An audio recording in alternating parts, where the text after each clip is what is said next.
Madame, Monsieur, bonsoir. Bienvenue au 20h30. Voici la une du journal ce soir. Jeunesse, paix, décentralisation et participation à la gouvernance locale pour un Cameroun nouveau. C'est le thème de la 54e édition de la Fête de la Jeunesse. Les activités ont été lancées hier à Mintom par le ministre de la Jeunesse. La tendance aux énergies renouvelables se fait de plus en plus visible. La demande est forte, mais l'accès aux équipements reste difficile. Le 20h30 allume ses projecteurs sur ces énergies propres de plus en plus convoitées par les Camerounais. La gestion, l'exploitation et la maintenance des installations et appareils assurés de main de maître par la régie du terminal à conteneurs du port autonome de Douala. Et cela dure un mois de challenge relevé. Voilà pour les titres du journal. Madame, Monsieur, bonsoir une fois de plus. Merci de nous recevoir chez vous. Commençons ce journal par ce drame. Un corps sans vie a été repêché des eaux du lac municipal de Yaoundé ce dimanche. Des témoignages recueillis, 2 enfants âgés entre 9 et 15 ans se seraient noyés aux environs de 16 heures. Le Premier ministre chef du gouvernement, Joseph Dione Ngouté, était sur les lieux. Et vous dites, Willy Germain et Sombar, que le corps national des sapeurs-pompiers poursuivait les recherches au moment de votre départ.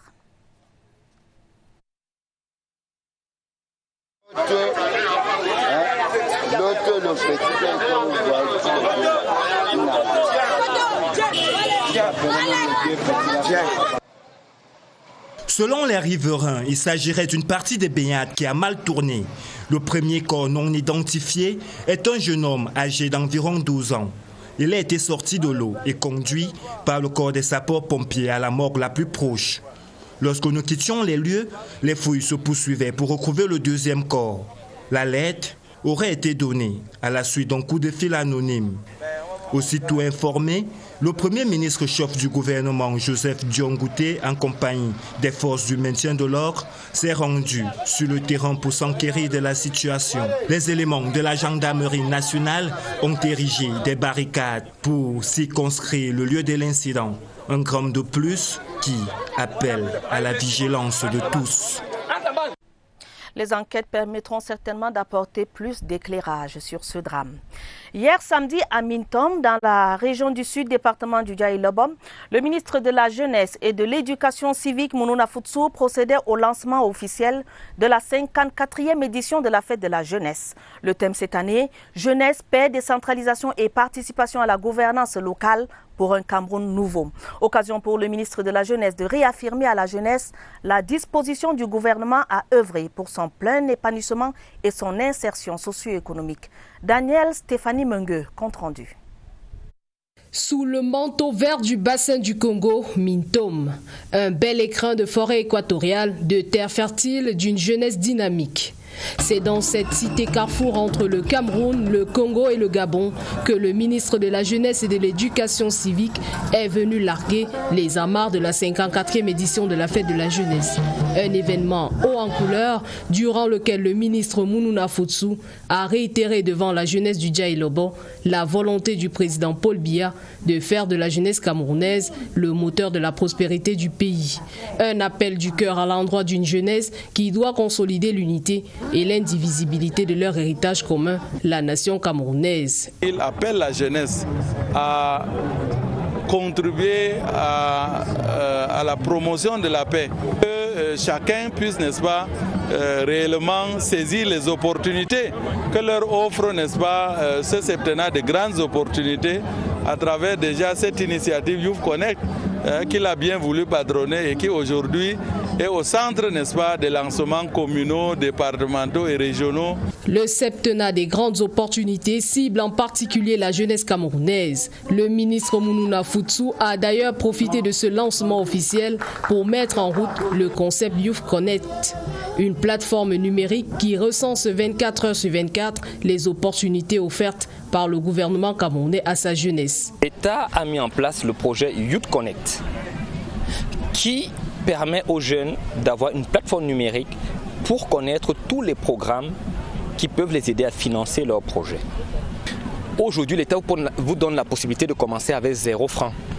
Avec ce coup d'envoi, c'est le début d'une série d'activités dans les différents établissements scolaires et académiques. L'apothéose, c'est le 11 février prochain avec des défilés et des festivités sur toute l'étendue du territoire. Plein feu ce soir sur les énergies propres. La vulgarisation des énergies renouvelables reste une préoccupation dans nos communautés en raison de son coût élevé. Les populations s'y intéressent de plus en plus pourtant. L'accès aux équipements et aux crédits accordés par des banques locales pourrait encourager les entreprises et autres particuliers dans la mise en place de ces énergies propres. Augustin Bichoka.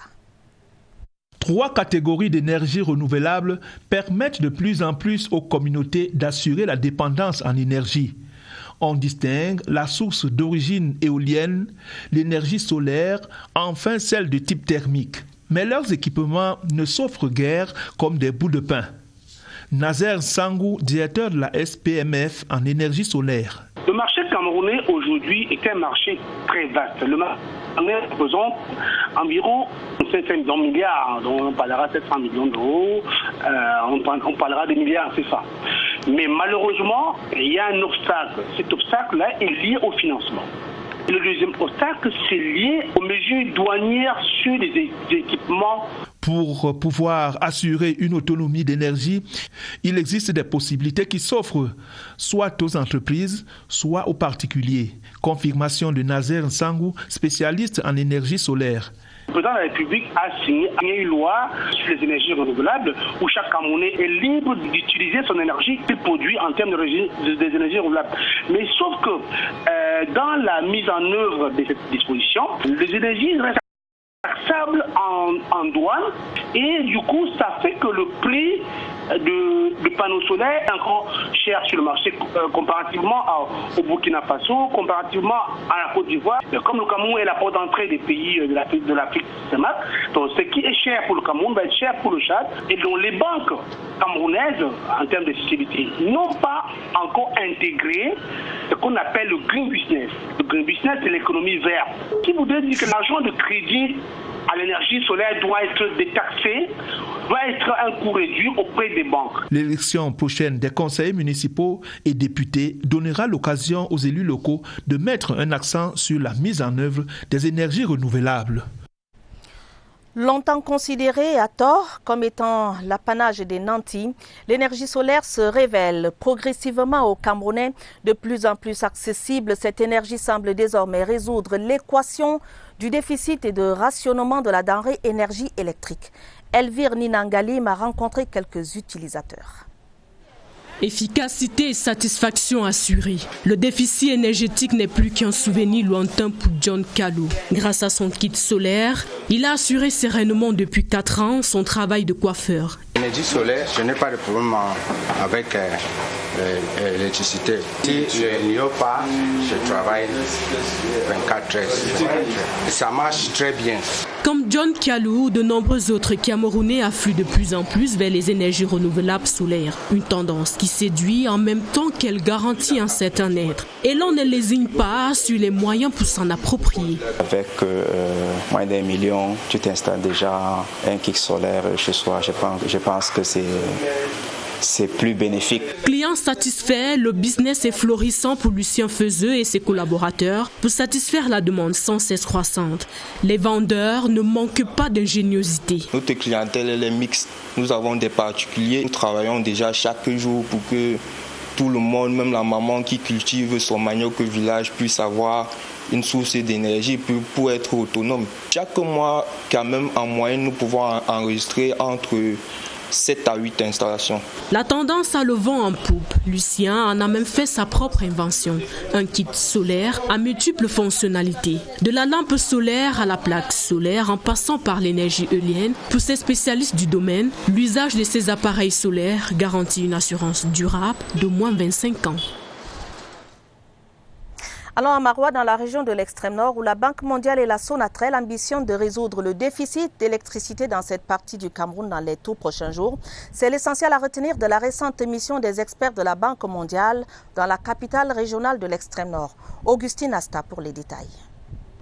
Passer à un voltage supérieur avec à la clé une ligne interconnectée entre Garoua et Maroua, c'est la formule magique approuvé par la Société nationale de transport de l'énergie électrique, en abrégé Sonatrel, pour résoudre le déficit énergétique dans cette partie du pays. Le projet, fruit de la coopération Cameroun-Banque mondiale, mobilise déjà sur le terrain les principaux acteurs. Faire une étude avec la Sonatrel des possibilités pour déplacer ce poste de transport 90 kV à un endroit où on va faire aboutir la ligne 225 kV. Le projet consiste à construire l'étage 225 ici et il y a donc un problème d'encombrement.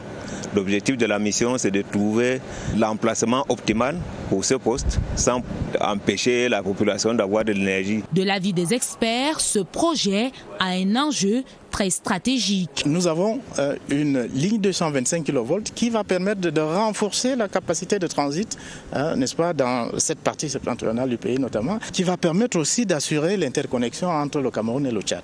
À l'issue de la visite de la centrale thermique de Maroua, l'équipe d'experts de la Sonatrel venue de Yaoundé a effectué un état des lieux des installations déjà disponibles, mais aussi et surtout étudié toutes les possibilités devant permettre définitivement la séparation de la distribution du transport de l'énergie électrique. La régie du terminal à conteneurs, la RTC, est entrée en vigueur, est entrée en fonction il y a exactement 30 jours. Ceci dans la suite logique de l'arrivée à échéance des activités de la DIT, la Douala International Terminal, le 31 décembre dernier. À l'heure du bilan, un mois après, et passé les eaux troubles des 2 premiers jours, la RTC tient ferme la barque Lucrèce Mudunjimba. DIT parti, le terminal à conteneurs de Douala-Bonabéry ne connaît aucune interruption d'activité. Les opérations de chargement et de déchargement des navires, de stockage et de manutention des conteneurs vont bon train. Les partenaires de la RTC saluent la continuité du service en vert ou jaune. Nous n'avons pas encore eu de plaintes de nos adhérents par rapport à l'activité de RTC. Il n'y a plus l'engorgement. Comme à l'époque, on a fait une remise de 10% parce que la RTC n'est pas là pour asphyxier le Camerounais.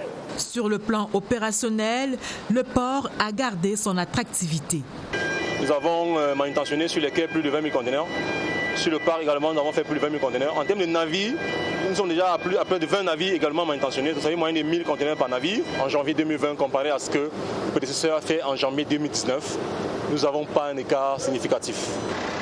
Idem sur le plan financier, rien ou presque à envier à son prédécesseur. Toute cette activité a permis de générer un chiffre d'affaires pour la RTC de 4 milliards 60 millions de francs CFA environ sur le mois de janvier. L'opérateur sortant avait réalisé en 2019 4 milliards 100 millions de chiffre d'affaires au mois de janvier. La différence entre ce chiffre d'affaires de janvier 2019 et le chiffre d'affaires de janvier 2020 est de l'ordre de 1% en valeur relative. Après les balbutiements de la mise en eau, la RTC espère pouvoir enfin surfer sur des vagues tranquilles. Et c'est tant mieux. Évaluation de l'état d'avancement des travaux routiers et ouvrages d'art en cours d'exécution dans la région de l'Ouest. La ministre de l'Habitat et du Développement urbain est à Bafoussam. Célestine Kétia-Cortez s'y est rendue après l'étape de Yaoundé vendredi dernier. Christelle Fouda pour les détails. Plus que quelques réglages techniques et les chantiers routiers qui desservent Bafoussam et ses environs seront finalisés. À quelques semaines du Chan, le ministre de l'Habitat et du Développement urbain est venu toucher du doigt les réalités du terrain. Le président de la République qui a bien voulu transformer les villes du Cameroun en grands chantiers dans le cadre du septennat des grandes opportunités. Et Bafoussam spécialement est la fille gâtée, la fille chérie. En 9 étapes, Célestine Kétia-Cortez a parcouru les différents sites qui tendent de Bandjoun à la pénétrante ouest de Bafoussam en passant par le stade omnisport de la ville. Je me rends compte que pour la plupart les chantiers sont finis, réceptionnés. Je me rends compte également que ceux qui sont en cours sont en très bonne voie et je me réjouis de ce que le chef de l'État a pensé à ce qu'il faut aux Camerounais Je ne m'attendais pas à voir des populations, mais quand elles ont appris qu'on venait pour voir les routes, pour voir les ponts, elles sont sorties, elles ont transformé ma visite professionnelle en meeting. Effectivité des travaux qui a eu un impact sur le quotidien des populations. Gratitude à l'origine d'une motion de soutien à l'endroit du chef de l'État et président national du RDPC. Parlons maintenant de l'amélioration de la performance du corridor rail-route Douala-N'Djamena. Le sujet était au centre d'un séminaire de préparation de ce projet régional en Ngaoundéré. Des travaux qui ont vu la participation d'une délégation de séminaristes tchadiens. Daniel Belinga Ndini nous en dit plus.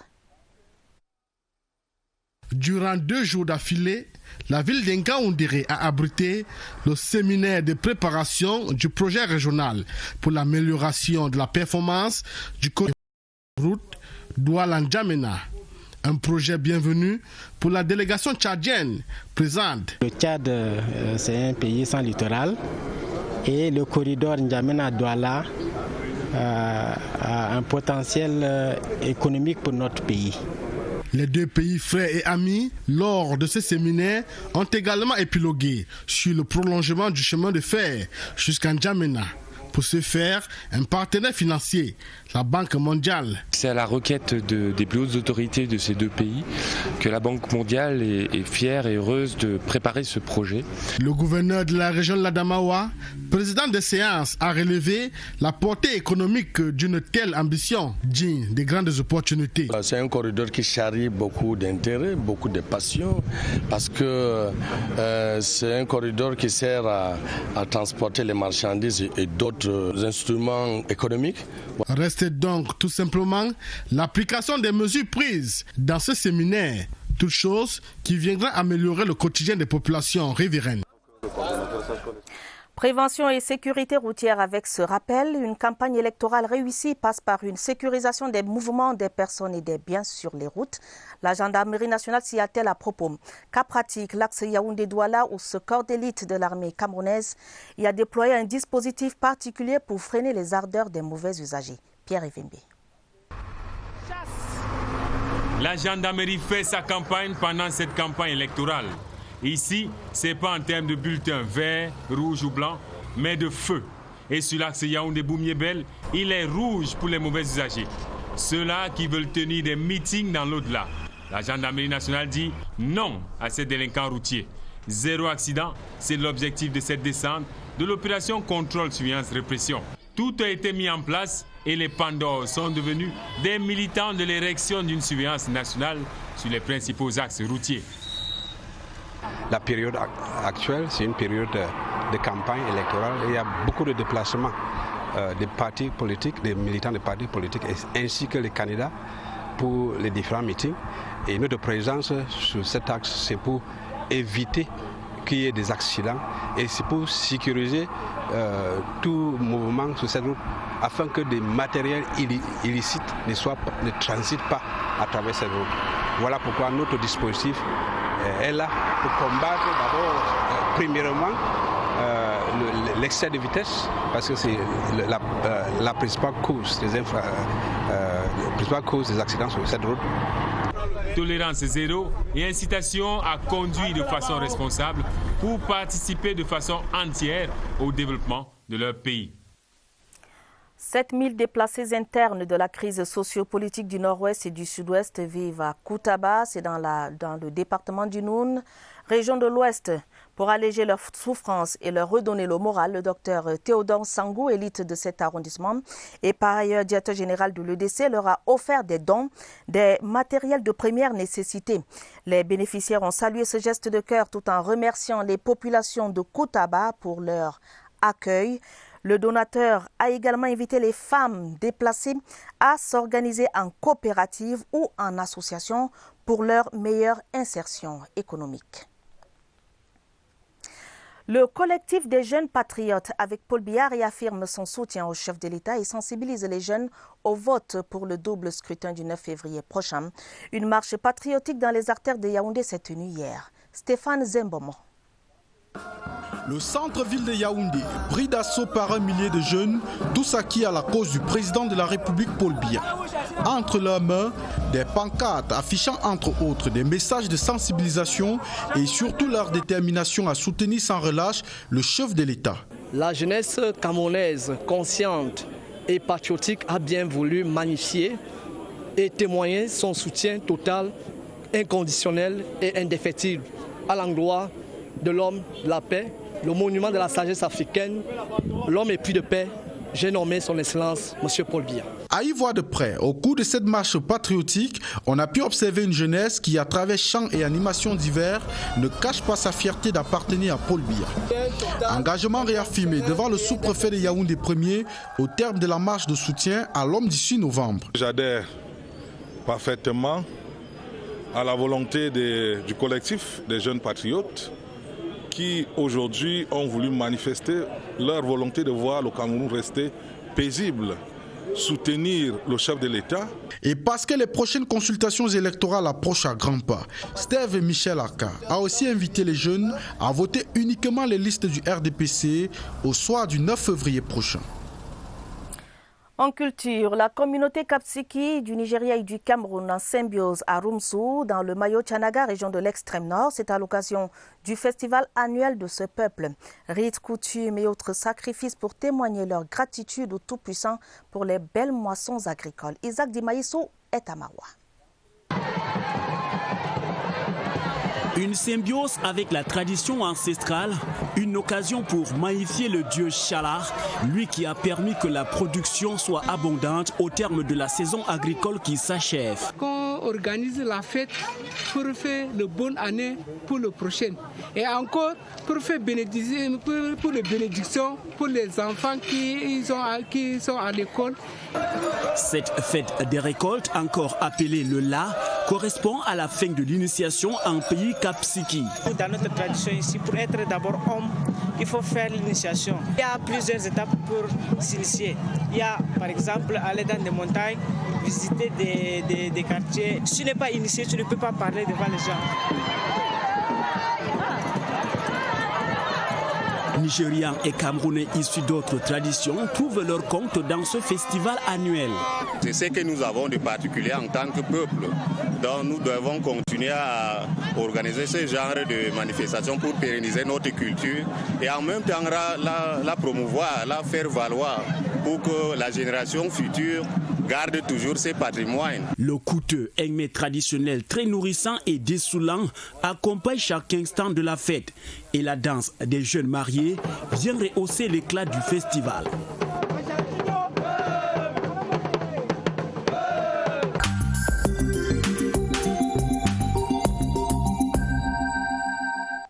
L'artiste de la semaine nous vient de la région du Sud-Ouest, actrice de cinéma Kongwe Priska est lauréate du Festival du film africain et des Awards ZAFA 2019 au Nigeria. Son credo, la dénonciation à travers des longs métrages des cancers sociaux. Allons mieux la connaître avec Roger Samaki Poro. Après sa brillante participation dans les longs métrages Facing My Community, Barefoot Brock entre autres, c'est finalement le film Girl Child, une production de Limbe Film Community qui va révéler au grand public Priska Forgui. La jeune actrice de 27 ans incarne dans ce film le rôle d'Aranyo, une adolescente victime des atrocités de l'inceste faites sur elle par son père. Cette mise en scène qui raconte le rêve brisé d'une jeunesse pleine d'avenir va être distinguée des productions camerounaises aux ZAFA Global Awards au Nigeria, un événement annuel qui prime les meilleurs acteurs du film africain. Mais c'est le rôle principal qui retiendra les attentions, puisque Priska Forgwe est la révélation féminine du film en Afrique. J'avais remporté le prix ZAFA, qui signifie prix de l'Académie du film africain. C'est un prix organisé par les producteurs du cinéma africain. Le jury était très rigoureux, donc ça n'a pas été facile. Gagner ces prix, c'est tout simplement l'œuvre de Dieu. Le prix d'un long travail abattu qui se concrétise, oui. Native du Sud-Ouest, l'impressionnant parcours de la jeune actrice inspire de nombreux cinéphiles. Elle qui est désormais présentée comme l'une des lionnes indomptables du cinéma camerounais. Priska Fogwe ne compte pas s'arrêter en si bon chemin puisque pour elle, la route est encore longue. Religion, installation du nouveau bureau exécutif de la Native Baptist Church. Les membres de ce bureau ont été installés dans leurs nouvelles fonctions au cours de la conférence générale annuelle tenue à Loum dans la région du littoral. Aristide Elanguet de CR TV Littoral. Ce sont de nouvelles figures pour certaines et anciennes pour d'autres. Le révérend docteur Salomon Soga, Xavier Mbiambia et le docteur Martin Minko, pour ne citer que cela, sont respectivement les nouveaux présidents nationaux, premier vice-président et secrétaire général de la Native Baptist Church. Une marque de confiance accordée par l'ensemble des fidèles de la NBC ayant choisi cette équipe par voie de vote. Nous avons, au cours de ce mandat, été menés à créer une commission électorale qui est désormais chargée de diriger le processus électoral par la réception des candidatures, l'étude des dossiers, du fichier électoral et puis la gestion de l'élection elle-même le jour du vote. Pour ces hommes et femmes, il faut continuer à œuvrer en faveur des réformes, comme celle de l'alignement de tous les ouvriers de la NBC à la CNPS ou l'envoi de futurs pasteurs en formation. Au cours de cette 87e conférence générale annuelle, certaines décisions ont été prises, l'adoption du budget de l'année 2020 et la traduction d'un pasteur et de 2 anciens d'église au conseil de discipline. Isacam continue de récompenser ses meilleurs agents. Parmi les bénéficiaires des primes d'excellence, il y a des éboueurs, mais aussi des conducteurs de camions. 3 parmi eux ont été primés à aider dans la Sanaga maritime. Napoléon Bonaparte Besson nous en dit plus. Chaque dépense énergétique productive mérite bien une récompense. Et tout dépassement de soi nécessite un super salaire. À Isacam Agence DDA, cette vérité de la palisse s'applique au travers de cette cérémonie. Rentrée dans la tradition, question de célébrer les manias de l'hygiène et salubrité. Les surprises valent la peine d'être attendues. Et enfin, voici l'élu des 8 nominés et sa cagnotte de 500 000 francs. Ne pensons pas que nous sommes oubliés des autres, nous sommes tous vus. Donc quand nous faisons notre travail, faisons-le avec engouement et avec volonté. Parce que au bout de l'effort, il y a toujours une bonne récompense. Travailler c'est trop dur, disait un artiste. Mais à Isacam Médéa, les conditions sont favorables au bon déploiement des seigneurs du nettoyage. C'est des employés qui sont assurés à 80%. Tous les conjoints légaux sont assurés à 80%. Les enfants aussi à 80%. Les employés vont connaître une augmentation de 6% de leur salaire. Une infirmerie presque moderne avec les équipements qui correspondent aux exigences du travail qui est le leur. Dans la ville, leur savoir-faire est sans débat. Ils s'impliquent et s'appliquent avec toute la détermination pour faire des DA the place to be. Inspiré de La Fontaine, travailler, prenez de la peine. Tous mes encouragements à toute l'équipe d'Isacam qui ne ménage aucun effort jour et nuit pour atteindre leurs objectifs. Le travail qu'ils font, c'est un travail louable que nous devons encourager. Un engagement qui renforce la quiétude du gendarme de l'hygiène et salubrité. Depuis que la communauté urbaine de DA s'est engagée à travailler avec Isacam, ça fait déjà environ 13 ans, la ville de DA a changé de physionomie. Avec cet acharnement professionnel, le sol de la ville lumière brille de 1000 feux. Les lampions éteints. Parlons de sport, du spectacle. Il y en a eu cet après-midi au centre technique de la FECAFOOT où se disputaient les 2 rencontres de la 19e journée du championnat MTN Elite One. Les détails avec Robert Bacek. Un match nul aux saveurs de victoire. Bamboutos de Bouddha arrache le point de parité dans les ultimes secondes de la partie grâce au but d'Ulrich Pangelobé et d'Aruna Dang. Pourtant, AS Fortuna pensait avoir fait le plus dur en prenant l'avance. D'abord en première mi-temps par l'entremise de Joël Lionel Massy à la réception d'un centre côté droit, puis sur un pénalty transformé par Alain Thierry à Kono. La lanterne rouge du championnat à partir de ce moment décide de ne plus attaquer afin de préserver le score. Manifestement, un mauvais choix tactique au vu de l'issue de la rencontre. AS Fortuna est contraint au partage des points et reste englué dans le tréfonds du classement. Au grand plaisir de Bamboutos et ses supporters qui repartent de Yaoundé avec un point inespéré. Enlevé de rideau de la 19e journée au centre technique de la FECA Fouta-Oudja, Canon de Yaoundé a vu rouge face à la conquérante équipe de Stade Renard de Melon. Malgré leur domination, les Mekok Mongonda n'ont pas véritablement inquiété les visiteurs. Victoire logique des poulains de Bertin et Bouelé sur le score de 2-0. Des réalisations qui portent les signatures de Jires Tamo en première période et de Roger Tenga dans le dernier quart d'heure du match. A noter également le match nul et vierge entre le leader Coton Sport de Garoua et Young Sports Academy de Bamenda, alors que UMS de Loum a étrillé Dragon par 3-0. Festival Cameroun ce dimanche, journal préparé avec la collaboration de Sadou Mamoudou et de Mirabel Kala. Juste après ce journal, le journal des élections, une présentation de Daniel Menanga et Emmanuel Anvamé. Retrouvez pour les éditions de 20h30 semaine, dès demain, Romuald Ntwisengok. Madame, Monsieur, votre fidélité nous honore. Bon début de semaine à tous.